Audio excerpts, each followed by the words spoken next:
نحمده ونستعينه ونستغفره ونؤمن به ونتوكل عليه ونعوذ بالله من شرور أنفسنا ومن سيئات أعمالنا من يهده الله فلا مضل له ومن يضلله فلا هادي له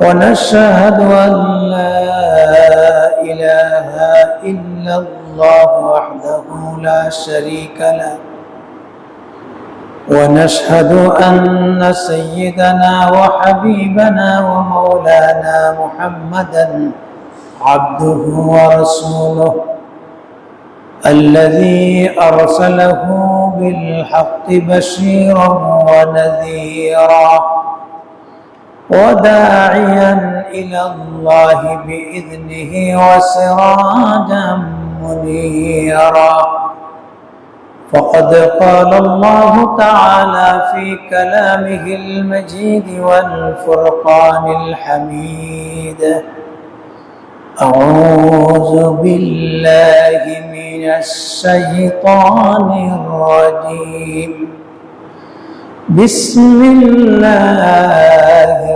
الرحمن الرحيم وقضى ربك ألا تعبدوا إلا إياه وبالوالدين إحسانا وعن أبي أمامة رضي الله تعالى عنه قال ما حق الوالدين على ولدهما قال هما جنتك ونارك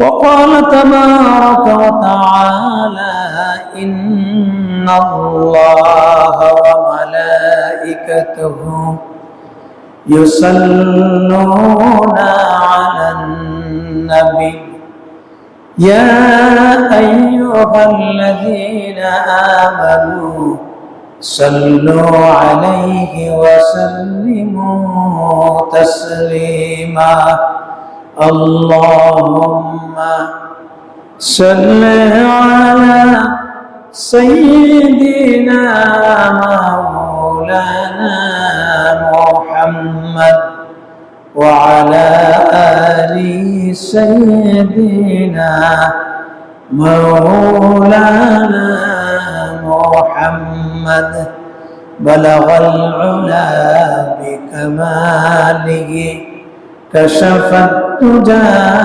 بجماله حسنت جميع خصاله صلوا عليه وآله উপস্থিত মুসল্লিনে کرام দেশে এবং বিদেশে যারা আজকের জুমার আলোচনা শুনছেন এবং দেখছেন সেই সমস্ত দিনদার ইমানদার ভাই এবং বোনেরা আসসালামু আলাইকুম ওয়া রাহমাতুল্লাহি ওয়া বারাকাতুহু মহান আল্লাহ রাব্বুল আলামিনের দরবারে আলিয়ে শানে কালিমাতুশ শুকর আদায় করছি যিনি আমাদেরকে আজকের এই মোবারক সালাতুল জুমা আদায়ের লক্ষ্যে দুনিয়ার সবচেয়ে উত্তম জায়গা আল্লাহর মসজিদে অবস্থান করার তৌফিক দিয়েছেন এই জন্য আবারও বলি আলহামদুলিল্লাহ আলহামদুলিল্লাহিল্লাযী কামা ইয়ানবাগী লিজালালি ওয়াজহিকা ওয়া আযীমি সুলতানিক সম্মানিত হাজরিনে کرام আমরা আজকে যে বিষয়ে আলোচনা করব সে বিষয়টা হচ্ছে যে ইসলামের দৃষ্টিতে পিতা এবং মাতার ভরণ পোষণ এই প্রসঙ্গে আমি সূরা বনী ইসরাঈলের 23 নম্বর আয়াতের কিছু অংশ আপনাদের খেদমতে তেলাওয়াত করেছি আজকের এই বিষয়টাকে লক্ষ্য করে আলোচনার মূল বিষয় হচ্ছে সাম্প্রতিক আপনারা দেখেছেন ঢাকার মিরপুরে একজন মহিলা প্রায় মৃত্যুবরণ করে 1 সপ্তাহ পর্যন্ত রুমে পড়ে আছে, অথচ তার ছেলে 3টা মেয়ে 1টা। একজন ছেলে বুয়েটে প্রফেসর, আর একজন ছেলে সচিবালয়ের উপসচিব, আরেকজন থাকে বিদেশে, এরপরে আরেকজন মেয়ে আছে। এই 3 জন ছেলে এবং একজন মেয়ে থাকা সত্ত্বেও অবহেলা এবং তার প্রতি কোনো দেখাশোনা, এই সন্তানগুলির গুরুত্ব না দেওয়া, অশ্রদ্ধায় অসম্মানজনক জীবন যাপন করে 1 সপ্তাহ পরে দুর্গন্ধের কারণে এই টাওয়ারের যতগুলি মানুষ ছিল তারা টের পেয়েছেন এবং দরজা খুলে দেখা গেছে এই মাটা 1 সপ্তাহ আগে মারা গেছে, তার লাশ পচন ধরেছে। এই যে সামাজিক চিত্র, আল্লাহ রাব্বুল আলামিন সন্তানের উপরে পিতামাতার কি অধিকার দিয়েছেন। দুর্ভাগ্যজনক হলো সত্য, আজকে আমরা সবাই চাই যে আমাদের সন্তানাদি সর্বোচ্চ লেখাপড়া করে হয় টিচার হবে, না সচিব হবে, না হয় ইঞ্জিনিয়ার হবে। দুর্ভাগ্যজনক হলো সত্য, এই সমস্ত চিন্তা চেতনা প্রত্যেকটা মায়ের অন্তরে আছে, কিন্তু এই ছেলেটা বা এই মেয়েটা মানুষ হোক, আগে থেকে মানুষ বানানোর দরকার, এই বিষয়টাই আমাদের অন্তরে নাই। কোরআনে কারিমে আল্লাহ রাব্বুল আলামিন সূরা বনী ইসরাঈলের 23 নম্বর আয়াতে বলেন, وَقَضَى رَبُّكَ أَلَّا تَعْبُدُوا إِلَّا إِيَّاهُ وَبِالْوَالِدَيْنِ إِحْسَانًا। ওহে আমার বান্দারা, তোমাদের রবের পক্ষ থেকে এই কথার সিদ্ধান্ত দেওয়া হয়েছে, আল্লাহ ছাড়া কারো বন্দেগী করা যাবে না। ওয়াবিল ওয়ালিদাইনি ইহসানা, এরপরে তোমাদের প্রতি আল্লাহর নির্দেশ হলো মা বাবার প্রতি সম্মানজনক আচরণ করতে হবে, কোনো অবস্থাতে তাদের সঙ্গে নাফরমানি করা যাবে না। ওটার টাকা আল্লাহ পাকের। এখানে আল্লাহ তাআলা প্রথম নম্বরে হকুল্লাহ, আল্লাহর হকের ব্যাপারে আদেশ দিয়েছেন, আল্লাহ তা'বুদু ইল্লা ইয়া। আর আল্লাহর হকের পরে মানুষের হকের ভিতরে প্রথম নম্বরে স্থান দিয়েছেন মা বাবার সাথে ভালো আচরণ করতে হবে, কোনো অবস্থাতে তাদের সঙ্গে নাফরমানি করা যাবে না। এই অর্ডারটা দিয়েছেন আল্লাহ তাআলা তার বান্দাদের প্রতি। আল্লাহর হকের পরেই মা বাবার কথাটা আসলো কেন? কারণ এই পৃথিবীতে আসতে গিয়া, আমাদেরকে পয়দা করতে গিয়া আল্লাহ রাব্বুল আলামিন যাকে মাধ্যম বানিয়েছেন তিনি আমাদের মা, তিনি আমাদের বাবা। মা ছাড়া বাবা ছাড়া দুনিয়াতে মানুষ তৈরি করতে পারেন, এই ক্ষমতা আল্লাহর আছে কি নেই? হযরত আদম আলাইহিস সালাতু ওয়াস সালামের মাও নেই, বাবাও নেই।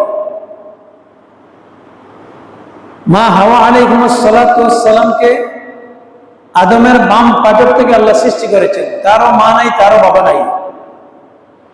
ঈসা আলাইহিস সালাতু ওয়াস সালামকে আল্লাহ তাআলা বিনা পিতায় জন্ম দিয়েছেন। তাহলে মা ছাড়া বাবা ছাড়া মানুষ জন্ম দিতে পারেন, এই ক্ষমতা আল্লাহ আছে। দুনিয়ার সিস্টেমেটিক যেটা নিয়ম হলো, সেই নিয়মটা হচ্ছে যে আল্লাহ তাআলা মানুষ পয়দা করবেন, আর পয়দার মাধ্যম হচ্ছে মা এবং বাবা। তো মা বাবা সন্তানকে পয়দা করতে গিয়ে যে স্যাক্রিফাইস করেছে, যে কষ্ট করেছে, এই কষ্টের কারণে আল্লাহ পাকের ইবাদতের পরে মা বাপকে স্থান দিয়েছেন, বলুন সুবহানাল্লাহ। কিন্তু আজকে এই মিডিয়ার যুগে আমরা দেখতে পাচ্ছি বহু ধরনের ঘটনা, নতুন নতুন ঘটনা, কি আজীব ঘটনা। মহিলাটা 1 সপ্তাহ ধরে মৃত্যুবরণ হয়ে পচন ধরেছে, আর ছেলে বুয়েটের প্রফেসর আর আরেক ছেলে উপসচিব, আর আরেক ছেলে তাকে উন্নত রাষ্ট্র। কি হবে এই উপসচিব আর প্রফেসর আর উন্নত রাষ্ট্রের নাগরিক হয়ে? আল্লাহু আকবার। শিক্ষণীয় বিষয়। এই ধরনের আরো শত শত ঘটনা আছে, হয়তো আমাদের অজানা ঘটনা। কোনো এই বিষয়টা ফ্লাশ হয়ে যাওয়ার কারণে আজকে জাতি স্তম্ভিত, দেশে বিদেশে সমালোচনার ঝড় পড়েছে এবং সরকারিভাবেও তার ছেলে উপসচিবকে এই জায়গা থেকে বদলি করে অন্য জায়গায় নেওয়া হয়েছে। কিন্তু কি হবে আমার ভাইরা, মিরপুরের এই ঘটনা থেকে বিশেষ করে মুসলিম সমাজকে শিক্ষা নিতে হবে। আমাদের মুসলিম সমাজের দায়িত্বটা কি? যে আমরা যারা মা পেয়েছি, বাবা পেয়েছি, তাদের প্রতি, তাদের ভরণ পোষণের প্রতি আমাদের লক্ষ্য রাখতে হবে। কারণ নির্দেশটা কার? আল্লাহ পাকের। আল্লাহ রাব্বুল আলামিন বলেছেন, ইম্মা ইয়াবলুগান্না ইনদাকাল কিবারা আহাদুহুমা আও কিলাহুমা ফালা তাকুল লাহুমা উফফিন ওয়ালা তানহারহুমা ওয়া কুল লাহুমা কাওলান কারীমা। আল্লাহ রাব্বুল আলামিন বলেছেন, ও দুনিয়ার মানুষেরা, যদি তোমাদের মা এবং বাবা বার্ধক্য অবস্থায় পৌঁছে যান, ইম্মা ইয়াবলুগান্না ইনদাকাল কিবার, হয়তো মা হয়তো বাবা, আল্লাহ পাক বলছেন এই সমস্ত মায়েদের বাবাদের প্রতি তোমাদের দায়িত্ব হলো উফফিল লাহুমা, তাদের সামনে উফ শব্দটা পর্যন্ত প্রকাশ করা যাবে না। আমরা আঘাত পেলে কি বলি? উফ। এটা সিলেটি ভাষা না, এটা কোরআনের ভাষা। আঘাত পেলে কি বলি? বলেন উফ বলি। আল্লাহ পাক কোরআনে কারিমের শব্দটা ব্যবহার করেছেন উফফিল লাহুমা, এই দুইজনের সামনে উফ শব্দটা পর্যন্ত ব্যবহার করা যাবে না। মানে বিরক্তিকর কোনো দৃষ্টি মা বাবার সামনে যেন না পড়ে। ওয়ালা তানহারহুমা, তাদের সঙ্গে রাগ করে গুসা করে কথা বলা যাবে না, জিরিক দিয়ে কথা বলা যাবে না। ওয়া কুল লাহুমা কাওলান কারীমা, এবং তাদের সাথে ব্যবহার হবে মার্জিত, নম্র এবং ভদ্র। সুবহানাল্লাহ বলেন। এখানে তিনটা কথা।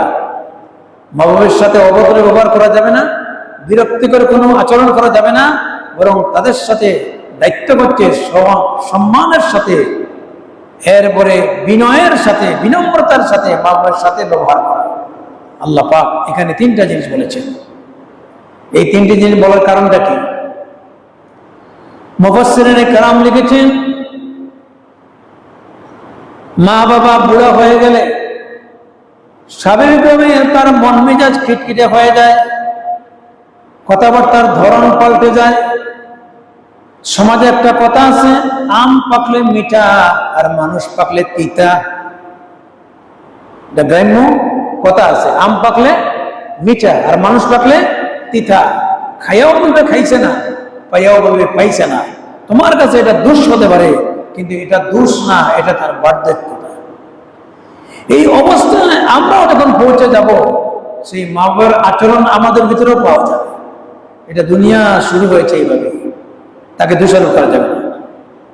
আর 3 নম্বর কথা হচ্ছে ইহসান, তাদের প্রতি দয়া পরবশত থাকতে হবে, তাদের সামনে নম্র এবং ভদ্র আচরণ করতে হবে। আমার সম্মানিত ভাইরা, আমরা জানি না মা বাপের সাথে অভদ্র ব্যবহার করলে ক্ষতিটা কি। আল্লাহ না করুক, যদি কোনো আচরণের কারণে মা বাপ সন্তানের উপরে রাগান্বিত হয়ে গুসা করে অথবা কোনো বদদুয়া দেয়, তাহলে একটা বদ্ধ অভিশাপের কারণে সন্তানের জীবন নষ্ট হওয়ার সম্ভাবনা আছে, সন্তানের জীবন ধ্বংস হওয়ার সম্ভাবনা আছে। এই জন্য মা বাপকে রাগ গুসা করানো যাবে না। যত সম্ভব ভালো আচরণের দ্বারা তাদেরকে মনে উৎফুল্ল রাখতে হবে। আল্লাহ রাব্বুল আলামিন কোরআনে দিয়ে দিয়েছেন।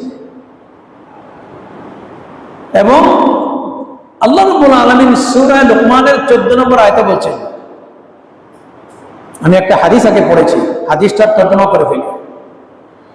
وعن أبي أمامة رضي الله تعالى عنه قال قال النبي صلى الله عليه وسلم ما حق الوالديه على ولدهما قال هما جنتك ونارك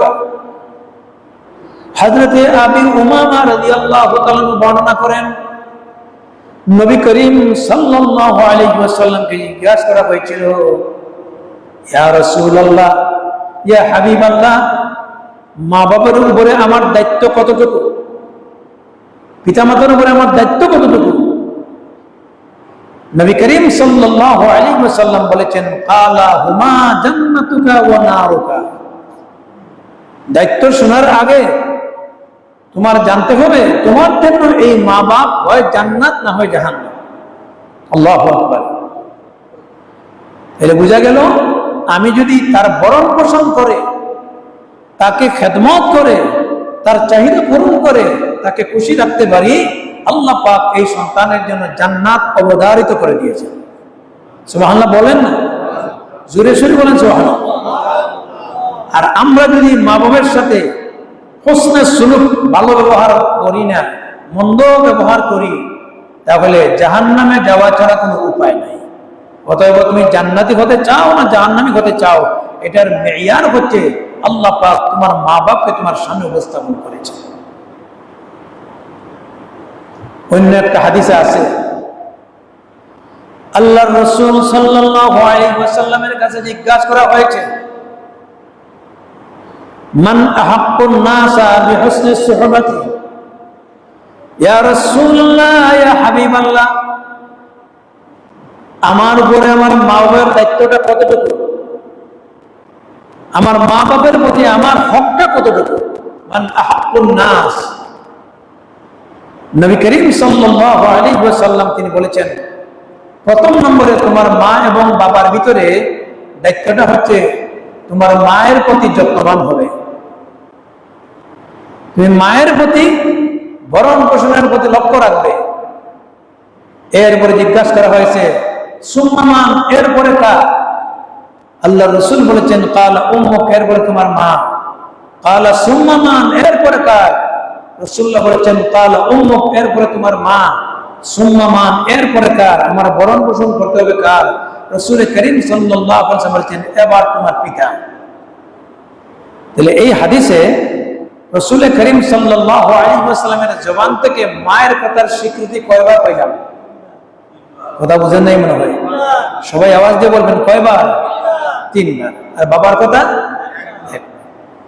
এখন আপনার প্রশ্ন করতে পারেন যে বাবা সন্তানকে জন্ম দিল লেখাপড়া করে মানুষ বানালো আর সেই বাবার এত পরিশ্রম এত মুজাহাদা এত ত্যাগ দেওয়ার পরে মায়ের কথা তিনবার আর বাবার কথা একবার কেন এটা তো আপনার ন্যায্য ইনসাফ হলো না কেন তিনবার আল্লাহ পাক এটার জবাব দিয়েছেন বুঝিয়ে দিয়েছেন সূরা লোকমানের 14 নম্বর আয়াত আল্লাহ রাব্বুল আলামিন বলেন ওয়াসাইনাল ইনসানা বিওয়ালিদাইহি হামালাতহু উম্মুহু ওয়াহনান আলা ওয়াহনিন ওয়া ফিসালুহু ফি আমাইন আনিশকুর লি ওয়া লিওয়ালিদাইক ইলাইয়াল মাসীর আল্লাহু আকবার কোরআনে সব উত্তর আছে কোরআনে সব কিছুর সমাধান দেওয়া হয়েছে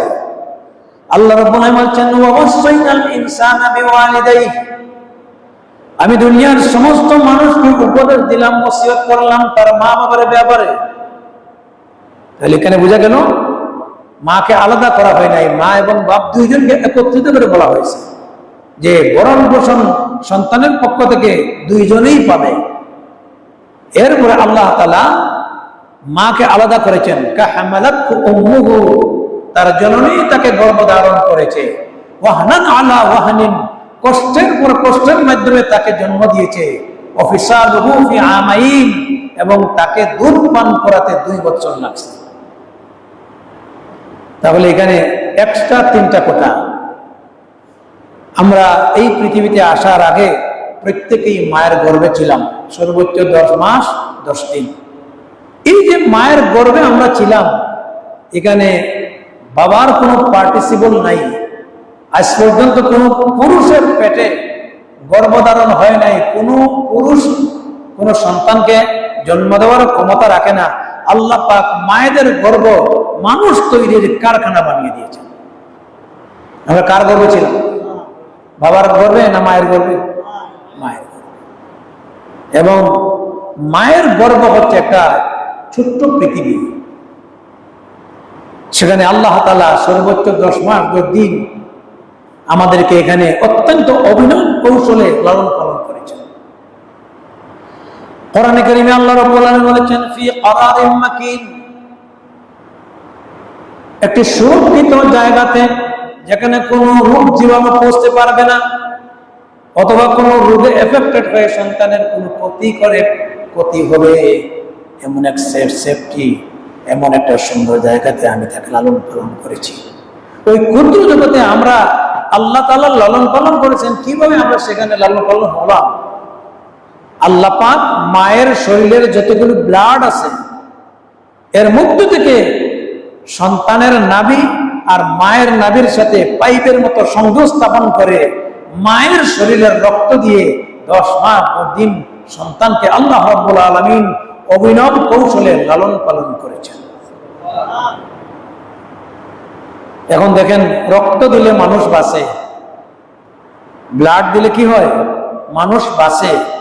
এই যে ব্লাডের মানুষের জীবন রক্ষা করা যায়, এই বিজ্ঞানটা কবে থেকে এসেছে, কোথায় থেকে বের করেছে? বিজ্ঞানীরা গবেষণা করে দেখেছে যে সর্বোচ্চ 10 মাস 10 দিন মায়ের শরীরের রক্ত সন্তানের শরীরে সার্কুলেশন করে যদি সেই জায়গায় বাঁচানো যায়, তাহলে এই রক্ত দিয়ে একজন মুমূর্ষ রোগীকেও বাঁচানো যায়। সেই আইডিয়া থেকেই আজকে রক্ত দিয়ে মানুষ বাঁচানোর এই জ্ঞান বিজ্ঞানীরা অর্জন করেছে। আওয়াজ দিয়ে জোরে সুরে বলেন সুবহানাল্লাহ। অথচ এই সমস্ত বিজ্ঞানীদের চাইতে মহান বিজ্ঞানী কে? আল্লাহর নামটা মহব্বতের সহিত বলেন, মহান বিজ্ঞানী কে? আল্লাহ। আল্লাহ। এরপরে আল্লাহ তাআলা বলছেন 3টা কারণে মায়ের ব্যাপারে আল্লাহ রাসূল বলেছেন। 1 নম্বরে 10 মাস 10 দিন আমার মায়ের গর্ভে ছিলাম। পৃথিবীতে আসার সময় ডেলিভারি যে কেস মামলা, এটা একমাত্র মায়ের উপরে গেছে। কত মহিলারা ডেলিভারি করতে গিয়ে মারাও গেছে, আছে না?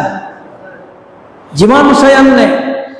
আবার পৃথিবীতে আল্লাহ রাব্বুল আলামিন যখন আমাদেরকে আলোর মুখ দেখালেন, আমি তো শিশু, অবুঝ, আমার পেটে ক্ষুধা লাগলে আমাকে খাবার দাও, এই কথাগুলি বলার মতো কোনো আমার ভাষা ছিল না, একমাত্র কান্না ছাড়া।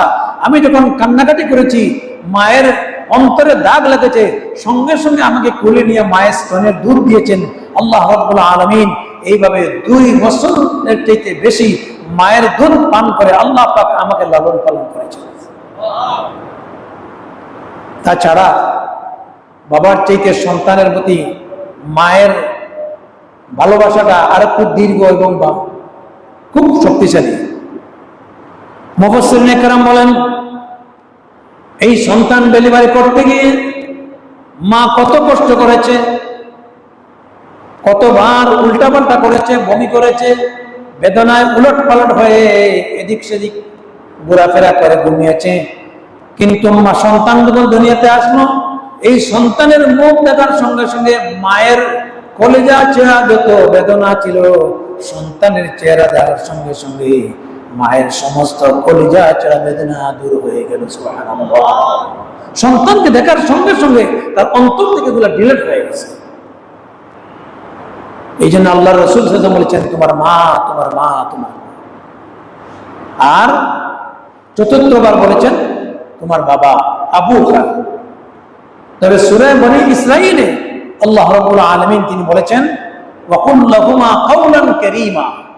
তাদের 2 জনের প্রতি যত্ন নেওয়া, তাদের ভরণ পোষণ করা, তাদেরকে দেখভাল করা, তাদের স্বাস্থ্যের প্রতি লক্ষ্য রাখা, নিয়মিতভাবে খাবার দাবার সাপ্লাই দেওয়া আল্লাহ রাব্বুল আলামিন সন্তানের উপরে ফরজে আইন করে দিয়েছেন। আজকে আফসোস লাগে এই মিরপুরের ঘটনা, এটা তো আমাদের জাতির জন্য বড় শিক্ষণীয়। যে মহিলাটা মারা গেল, অথচ সন্তান শিক্ষিত, তাহলে এই শিক্ষা দিয়ে কি লাভ হবে? ভাই, আমরাও চাই আমাদের সন্তানগুলি বড় বড় শিক্ষায় শিক্ষিত হোক, কিন্তু আমাদের সমাজ ব্যবস্থাতে যে শিক্ষা আছে এটা সুশিক্ষা নয়। এই শিক্ষা দিয়ে, এটার নাম উন্নত শিক্ষা নয়, যেই শিক্ষার পিছনে ধর্ম নাই, যেই শিক্ষার পিছনে ইলমে ওহী নাই। আমি আমার মুসল্লানে কেরাম এবং আজকের এই মিডিয়ার মাধ্যমে যে বা যারাই যেখান থেকেই দেশে এবং বিদেশে বসে আমাদের আলোচনা শুনছেন, আমি তাদেরকে অনুরোধ করব, উচ্চ শিক্ষায় শিক্ষিত করেন, ইসলামে কোনো বাধা নাই, কিন্তু উচ্চ শিক্ষায় শিক্ষিত করার আগে সন্তানদেরকে ধর্মীয় শিক্ষা এবং নৈতিক শিক্ষা আগে দেন। নতুবা মিরপুরের ঘটনা প্রত্যেকের বেলায় ঘটতে পারে। মিরপুরের ঘটনা সবার বেলায় ঘটতে পারে।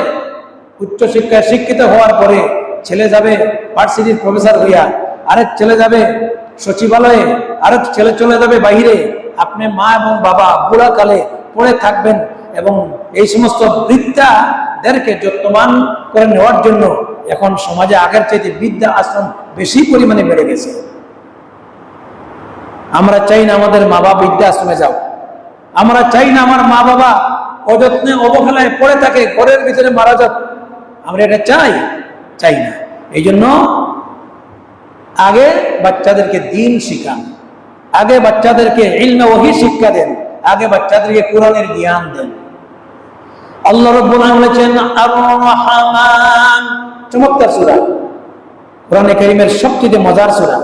আমার সাথে পড়েন, আর-রহমান আল্লামাল কুরআন খালাকাল ইনসানা আল্লামাহুল বায়ান। রহমান তো তিনি, দয়াময় আল্লাহ তাআলা তো তিনি, যিনি মানুষকে শিক্ষা দিয়েছেন কোরআন। খালাকাল ইনসান, এরপরে রহমান তো তিনি, যিনি মানুষ সৃষ্টি করেছেন। আল্লামাহুল বায়ান, তিনি হচ্ছেন রহমান, যিনি মানুষকে কথা বলার যোগ্যতা দান করেছেন। এই তিনখানা আয়াত একটু লক্ষ্য করেন।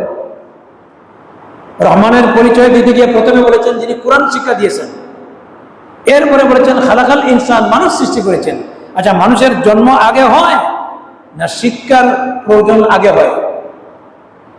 মানুষের জন্ম আগে হয়, এরপরে হাঁটি হাঁটি পা পা করে যখন সে শিক্ষার বয়সে উপনীত হয় তখন তাকে স্কুল বা কলেজে যেতে হয়। তাহলে এইভাবে কথার দরকার ছিল আর রহমান খালাকাল ইনসান আল্লামাহুল বায়ান।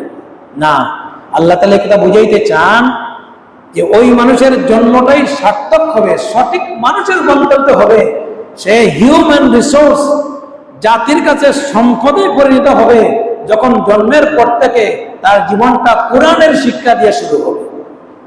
কিসের শিক্ষা? কোরআনের শিক্ষা, কোরআনের শিক্ষা, ধর্মীয় শিক্ষা। আজকের স্কুল কলেজ ভার্সিটিতে ধর্মীয় শিক্ষার কোনো গুরুত্বই নাই। আর আমরা তো মনে করি যে আমার ছেলেটা যদি ভার্সিটির ছাত্র হয়ে যায়, আমার ছেলেটা যদি উচ্চ শিক্ষায় শিক্ষিত হয়ে যায়, বস আমি গেইনার। কি ধরনের গেইনার হলেন? আজকের মারাত্মক এই মিরপুরের দুর্ঘটনা জাতির জন্য শিক্ষণীয়, ঠিক কিনা বলেন? জাতির জন্য শিক্ষণীয়। মা বাবা আল্লাহ পাক সন্তানের প্রতি যে মহব্বত আর ভালোবাসা দিয়েছেন, এই ভালোবাসা নিঃস্বার্থ। সব কিছুর ভিতরে স্বার্থ আছে, কিন্তু মা বাবা সন্তানকে যে ভালোবাসা এটা নিঃস্বার্থ। কিভাবে নিঃস্বার্থ? একটা উপমা দেই। আপনি যদি বিদেশ থেকে বাড়িতে ফিরেন দীর্ঘ 10 বছর পরে, বাড়িতে ফেরার সঙ্গে সঙ্গে আপনার স্ত্রী, আপনার সন্তানাদি, আপনার শ্যালক শালিকা, বন্ধু বান্ধব সবাই আপনার কাছে আসবে না? বউ বলে, প্রাণের স্বামী, তুমি কি আমার স্বর্ণের চেইন আনছো? তোমারে তো বলে দিয়েছি টেলিফোনে যে আসার সময় আমার গলার চেইনের দরকার। শালি বলবে, দুলাভাই আমি তো বলছিলাম বিদেশি স্নো এবং পাউডার আনতে, স্মরণ আছে? এগুলো আনছেন কিনা? ছেলে মেয়ে বলবে, আব্বু আমার জন্য কি আনছো? তাহলে সবাই স্বার্থের মহব্বত। একমাত্র মা বাবা বলবে, বাবা তুমি কি ভালো অবস্থায় আইছো? তোমার শরীর কি ভালো আছে? তুমি কি সুস্থভাবে আসছো? দেখেন, মা বাপ বলেন নাই যে আমার জন্য কি আনছে, মা বাপ বলে তুমি যে সহি সালামতে আইছো কিনা। এই যে সহি সালামতে আইছো কিনা এটা জিজ্ঞেস করা, এটা মা বাবার নিঃস্বার্থ সন্তানের প্রতি ভালোবাসা। সুবহানাল্লাহ, নিঃস্বার্থ। আজকে এই মাকে যারা কষ্ট দেয়, এই মায়ের প্রতি যারা অবজ্ঞা করে, পিতার প্রতি যারা ভরণ পোষণ করে না, এদের জিন্দগি দুনিয়াতেও নষ্ট, আখিরাতেও নষ্ট, বরবাদ। একটা জিনিস মনে রাখবেন, মা বাবার মন থেকে যদি কোনো বদদুয়া আসে, এটাও যেমন লাগে, মা বাবার মন থেকে দোয়া আসলে এটাও তেমন লাগে। আমরা অনেক সময় দোয়া আনতে গিয়া বিভিন্ন পীর ফকিরের কাছে ঘোরাঘুরি করি। মাজারে যাওয়ার একটা প্রবণতা মানুষের মধ্যে আছে। মুর্দা মানুষ আপনার সাথে কি দোয়া করবে? রাসূল করিম সাল্লাল্লাহু আলাইহি ওয়াসাল্লাম বলেছেন, সালাসুন মুস্তাজাবুদ দাওয়াত, তিন ব্যক্তি হচ্ছে মুস্তাজাবুদ দাওয়াত, অর্থাৎ যারা দোয়া করলে সরাসরি আল্লাহর দরবারে পৌঁছে যায়। যিনি দোয়া করলে ফিরে না, রাসূলুল্লাহ সাল্লাল্লাহু আলাইহি ওয়াসাল্লাম তিন ব্যক্তির কথা বলেছেন। এর মধ্যে এক ব্যক্তি হচ্ছে তার সন্তানের মা বাপ, 2 নম্বরে মুসাফির, 3 নম্বরে মজলুম। মুসাফির যদি আল্লাহর দরবারে হাত উঠায়, এই দোয়াগুলি ফিরে না। সফর অবস্থায় বেশি বেশি করে আল্লাহর কাছে দোয়া করবেন, মনের জল্পনা কল্পনা আল্লাহর সামনে পেশ করবেন। আর মজলুমের দোয়া আল্লাহর কাছ থেকে ফিরে না। আর মা বাপ যত বড় গুনাহগার হোক, যত বড় পাপিষ্ট হোক, সে যদি সন্তানের জন্য হাত পেতে আল্লাহর দরবারে দোয়া করে, এই দোয়া আল্লাহর দরবারে পৌঁছতে সময় লাগে না। সুবহানাল্লাহ বলে। একটা ঘটনা তো প্রসিদ্ধ, সবার জানা আছে। হযরতে বায়জিদ বুস্তামি রাহমাতুল্লাহ আলাইহি, যাকে বলা হয় আউলিয়াদের নেতা, বায়জিদ বুস্তামি রাহমাতুল্লাহ আলাইহি, তার ঘটনা হচ্ছে যে তাকে আল্লাহ তাআলা এত বড় মহান দরবেশ, এত বড় মহান আল্লাহর ওলি পরিণত করার মূল কারণ ছিল তার পিছনে তার মায়ের দোয়া। গভীর রজনীতে মা বলছেন, বায়জিদ আমাকে একটু পানি খাওয়াও, আমার খুব তৃষ্ণা লেগেছে। সন্তান বায়জিদ কলসির ধারে গিয়ে দেখে ঘরে কোনো পানি নাই। অনেক কষ্ট করে বাহির থেকে পানি এসে গ্লাসে ভর্তি করে মায়ের শিয়রে যাইয়া দেখে মা ঘুমিয়ে গেছে। বায়জিদ আবার চিন্তা করলেন, এখন যদি আমি মাকে সজাগ করি, ঘুমে ডিস্টার্ব হবে, আর আবার যদি আমি ঘুমিয়ে যাই, আবার পানি বলে ডাক দেন, তাহলে মায়ের কষ্ট হবে। আল্লাহ তুমি সাক্ষ্য থাকো, আজকের মাকে পানি খাওয়াইতে গিয়া আমি সারা রাতের ঘুমকে হারাম করে দিলাম। সুবহানাল্লাহ, আরো জোরে বলে। ফজরের সময় মুয়াজ্জিন সাহেবের আজান বায়জিদের মায়ের কানে গেছে। চোখ খুলে জিজ্ঞাসা করছেন, কি ব্যাপার, তুমি দাঁড়িয়ে আছো কেন? পুরা ঘটনা বর্ণনা করেছে। এই যে আচরণটা করেছে সন্তান, মায়ের কলিজায় খুশি হয়ে গেছে। তিনি জায়নামাজ বিছিয়ে ফজরের নামাজ পড়ছেন, আর শেষ রাকাতে নামাজ পড়ে আল্লাহর দরবারে দুখানা হাত উঠিয়ে বলছেন, রব্বুল আলামিন, আমার এই ছোট্ট সন্তান আমাকে পানি খাওয়াইতে গিয়া সারাটা রাত তার ঘুমকে হারাম করে দিয়েছে। আমি তার আচরণের উপরে সন্তুষ্ট, তুমি মওলা তার উপরে রাজি আর খুশি হয়ে যাও। ইতিহাসবিদ লিখছেন, এই যে মায়ের দোয়াটা সন্তানের প্রতি পড়েছে, আল্লাহ রাব্বুল আলামিন তাকে আউলিয়াদের সর্দার বানিয়ে দিয়েছেন। সুলতানুল আউলিয়া, আরবিতে বলে সুলতানুল আউলিয়া, অর্থাৎ দুনিয়ার অলিগণের সেরা অলি। ভাইরা আমার, আমরা ইমামে বুখারী রাহমাতুল্লাহ আলাইহির নাম জানি। সিহাসিত্তার 6টি প্রসিদ্ধ কিতাব, ইমামে বুখারী, ইমাম মুসলিম, ইমামে তিরমিজি, ইমাম নাসাই, ইবনে মাজাহ, আরো জগৎ বিখ্যাত বহু কিতাবাদির আমরা নাম জানি, লেখকদের নাম জানি। আপনি এই সমস্ত মনীষীদের জীবনী পড়েন। আজকালকে তো আমাদের বাচ্চাদেরকে এগুলো পড়াই না, আমাদের বাচ্চাদেরকে এগুলো শিক্ষা দিতে চাই না।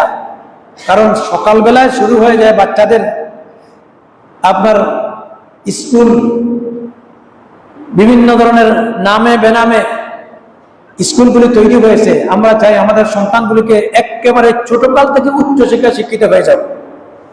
আজকে উচ্চশিক্ষার পরিণতি কি হলো, তার বাস্তব নিদর্শন হলো মিরপুরের ঘটনা।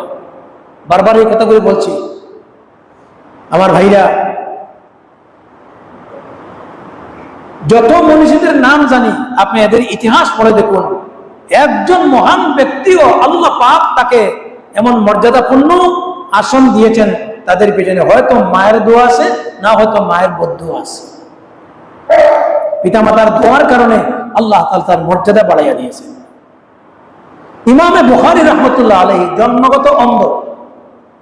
আসহাল কুতুব বাদা কিতাবিল্লাহ, আল্লাহর জমিনে, আসমানের নিচে আর মাটির উপরে আল্লাহর কোরআনের পরে সবচেয়ে বিশুদ্ধ গ্রন্থ, যেটার নাম হলো বুখারী শরীফ।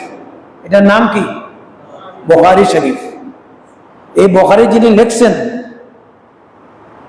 ইমামে বুখারী, জন্ম হয়েছেন মায়ের ঘর থেকে অন্ধ, ইসমাইল বুখারী। ইতিহাস পড়ে দেখবেন, বুখারী শরীফের প্রারম্ভিকা ভূমিকায় এই কথাটা লেখা আছে। মা এই বাচ্চাকে নিয়ে বড় টেনশনে পড়ে গেছেন। প্রতিদিন তাহাজ্জুদ পড়তেন, কিয়ামুল লাইল পড়তেন, সালাতুত তাহাজ্জুদ পড়তেন, এরপরে আল্লাহর দরবারে গভীর রজনীতে দোয়া করতেন। কারণ আল্লাহ তাআলার কাছে গভীর রজনীতে দোয়া করা এটা আল্লাহর কাছে বড় পছন্দনীয়। লিকুল্লি লাইলা, এমন কোন রাত নাই যে রাত আল্লাহ প্রথম আসমানে অবতরণ করেন না। কিন্তু আমরা এই সময় ঘুমিয়ে থাকি। এই সময় কি থাকি? ঘুমিয়ে থাকি। প্রত্যেকটা রাতের শেষ ভাগে আল্লাহ পাক প্রথম আসমানে অবতরণ করেন এবং অপেক্ষা করেন আমার কোন বান্দাবান্দি, কোন ফরিয়াদি আমার কাছে কিছু ফরিয়াদ করে কিনা। আল্লাহু আকবার। এই সময় যারা আহলুল্লাহ, আল্লাহর ওলি যারা আছেন, নেককার বান্দাবান্দি যারা আছেন, তারা কিন্তু ঘুমকে ত্যাগ করে এই সময় তারা আল্লাহর নৈকট্য লাভ করার চেষ্টা করে। ইমাম বুখারী রাহমাতুল্লাহ আলাইহির মা আল্লাহর দরবারে দুইটা হাত উঠে বলছেন, রব্বুল আলামিন, আমাকে তুমি সন্তান দিয়েছো, আলহামদুলিল্লাহ, আমি সন্তানের মা হয়েছি, কিন্তু আমার সন্তানটা জন্মগত অন্ধ। তুমি তো যেভাবে অন্ধ সন্তান জন্ম দিতে পারো, অন্ধকেও তুমি তার চক্ষুকে খুলে দিতে পারো, চক্ষুষ্মান করে দিতে পারো, এই ক্ষমতা তোমার কাছে আছে। আয় আল্লাহ, তোমার কাছে আমি মান্যত করেছি, যদি আমার ছেলেটা চক্ষুষ্মান হয়, অন্ধত্ব মোচন হয়ে যায়, তাহলে তোমার দ্বীনের জন্য সারাটা জীবন অফ করে দেব। রাত্রে স্বপ্নে দেখেন, এগুলা কিন্তু অথেন্টিক কথা, তথাকথিত কোনো কথা না। রাত্রে তিনি স্বপ্নে দেখেন হযরত ইব্রাহিম আলাইহিস সালাতু ওয়াস সালাম এসে বলছেন, ও ইসমাইলের মা। ইব্রাহিম আসলামের এক সন্তান ইসমাইল, আর বুখারীর নামও ইসমাইল। কথা বুঝেননি? ইমামে বুখারীর নাম কি? ইসমাইল। হযরত ইব্রাহিম আলাইহিস সালাতু ওয়াস সালাম এসে বলছেন, ও ইসমাইলের মা, তুমি শান্ত থাকো, তোমার এই নবজাতক বাচ্চা আল্লাহ রাব্বুল আলামিন চক্ষুষ্মান করে দিয়েছেন। তিনি এই স্বপ্ন দেখে সঙ্গে সঙ্গে তার পাশে শোয়া অন্ধ বাচ্চা খুলে নিয়ে দেখেন বাচ্চার চোখ খুলে গেছে। আরো জোরে সোরে বলেন সুবহানাল্লাহ। ও ভাইরে, দেখছেন মা বাবার দোয়া কতটুকু কার্যকর? তাহলে মা বাবার দোয়াও লাগে, বদদোয়াও লাগে। লাগে কিনা? সময় কম, বদদোয়া কিভাবে লাগে একটা ঘটনা বলি।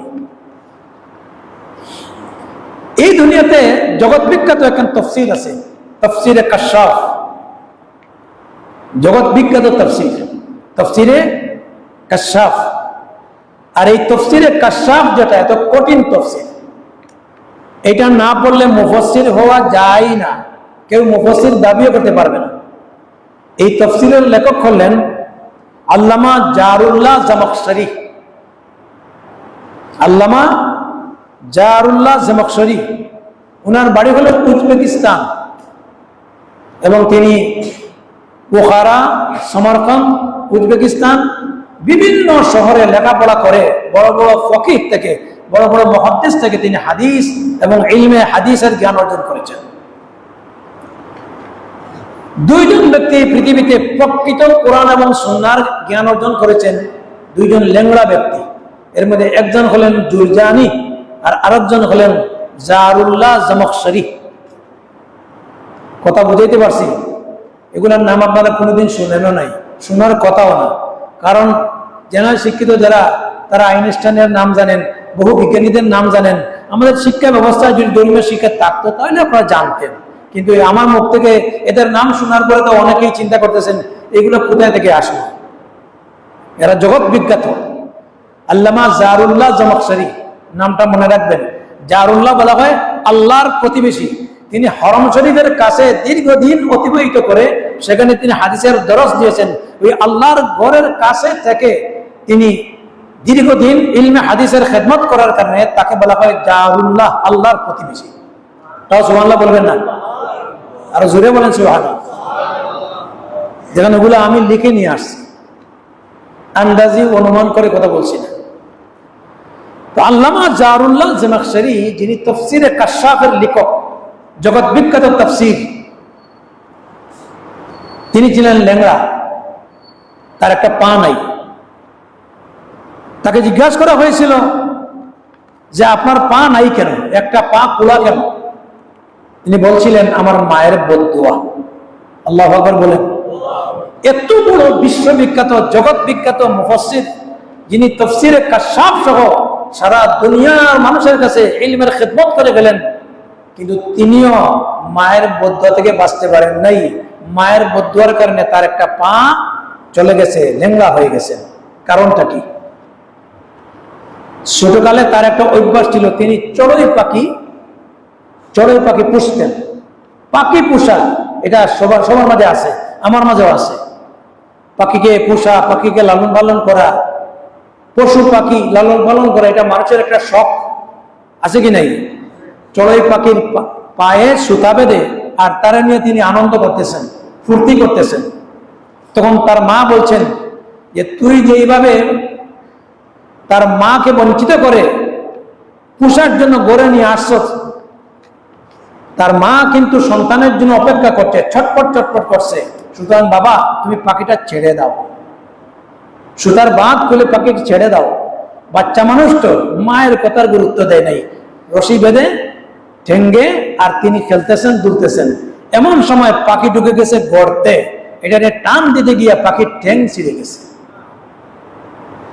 মা তখন বলছিলেন ওয়াকালাত কাতা আল্লাহু রিজলাকা কামা কাতাত রিজলাহু, আল্লাহ তোর জন্য লেঙ্গা করে দেয় যেইভাবে তুই পাখিকে লেঙ্গা করে দিয়েছিলি। আল্লাহু আকবার বলেন।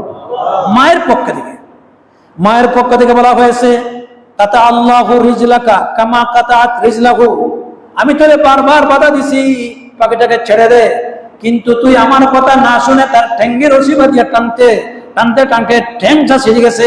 যেইভাবে আল্লাহর মাখলুক পাখির ঠ্যাং ছিঁড়ছে, আল্লাহ যেন তোর ঠ্যাংটাও ছিঁড়ে দেয়। আল্লাহু আকবার। মা বদদুয়া করেছেন। তিনি বাগদাদ থেকে বাড়িতে ফিরার পথে তিনি একটি জন্তুর উপরে আরোহণ করছেন। জন্তুর পা হুচুটকে তিনি পড়ে গেছেন, পরে পা আঘাত পেয়েছেন। আঘাতের পরে বেদনা সৃষ্টি হয়েছে, এক পর্যায়ে ক্যান্সার হয়ে গেছে। তৎকালীন সময়ের ডাক্তার যারা আছে, হাকিম, তারা বলছে এই মুহূর্তে পা কেটে দিতে হবে। তার পা কেটে দেওয়া হয়েছে। এখনো দেখবেন অনেক মানুষের ক্যান্সার হয়ে গেলে বা এর চাইতে বড় কোনো রোগ হয়ে গেলে কেটে দিতে হয়, নতুবা সমস্ত শরীরে ছড়িয়ে যাবে। এরপরে তিনি বলছেন আল্লাহ তাআলা আমাকে এত বড় জগৎ বিখ্যাত আলেম বানিয়েছেন, আমি তাফসীরে কাশফ দেখেছি, পৃথিবীর মানুষের খেদমত করে গেছি, ইলমে দ্বীনের খেদমত করে গেছি, কিন্তু এই মায়ের বদদুয়ার কারণে পাটা রক্ষা করতে পারেন নাই, পাটা কাটা পড়ে গেছে। তাহলে কি বুঝলেন? মা বাবার বদদুয়া আলেম হইলেও লাগে কিনা, মুহাদ্দিস হইলে লাগে কিনা? এই জন্য আসুন আজকে আমি ইসলামের দৃষ্টিতে পিতা মাতার ভরণ পোষণ এই বিষয়টা সাবজেক্টটা নির্ধারণ করেছি বিগত দিনের একটা ঘটনা, সেটা মিডিয়ার মাধ্যমে আমরা জানতে পেরেছি।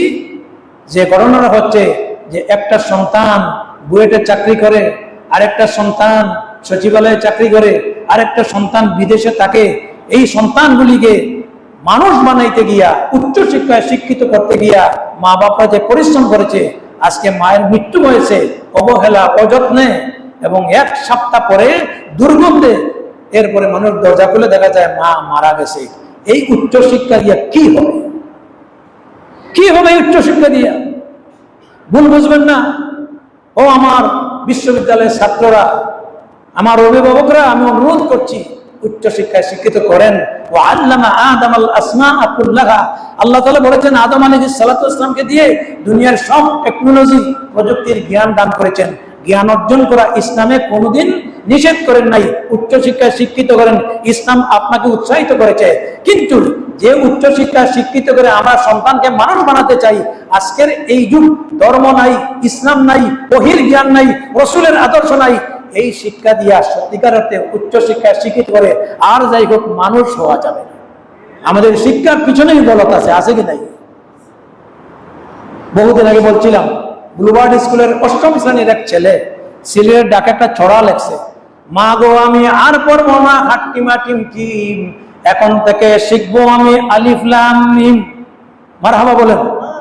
এই হাট্টিমা টিম শুরু হয় শিক্ষা। এটার মধ্যে আমার সন্তান মানুষ হওয়ার কি শিক্ষা আছে? কথা বলেন না কেন? মানুষ হওয়ার কোন শিক্ষা আছে?